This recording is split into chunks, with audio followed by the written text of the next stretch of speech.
சிம்சோனுடைய பலன் எதுல இருக்குது?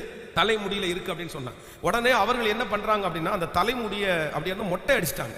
அவனுடைய தலைமுடி எல்லாத்தையும் எடுத்த உடனே அவனுடைய பலன் அவனை விட்டு போயிருச்சு. உடனே அவனுடைய கண்களை பிடுங்கி அவனை மாவரைக்க வச்சுட்டாங்க.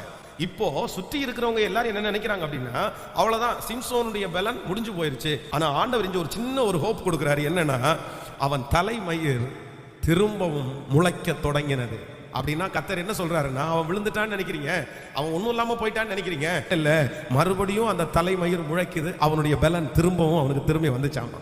இந்த ஜபத்துல இருக்கிற உங்களுக்கு தலை குனிவு உங்களாலே ஒருவேளை ஏற்பாடு பண்ணியிருக்கலாம். நான் தான் பாஸ்டர், என் தலை குனிவுக்கு நான் தான் காரணம், வேற யாருமே காரணம் இல்லை. இன்னைக்கு அவங்க முன்னாடி கை கட்டி போய் நிக்கிறேன்னா நான் தப்பு பண்ணிட்டேன், நான் ஞானம் இல்லாம இருந்துட்டேன், நான் பேசிட்டேன், நான் நடந்துட்டேன், அன்னைக்கு எனக்கு சொல்லிக் கொடுக்கறதுக்கு யாரும் இல்லை, என் தலை குனிவுக்கு நான் தான் காரணம்னு இந்த ஜபத்துல யாரோ ஒருத்தர் இருக்கலாம். ஆனா உங்களால் வந்த தலை குனிவை கர்த்தர் உங்கள் மூலமாகவே மாற்றுவதற்கு வல்லவராயிருக்கிறார். இந்த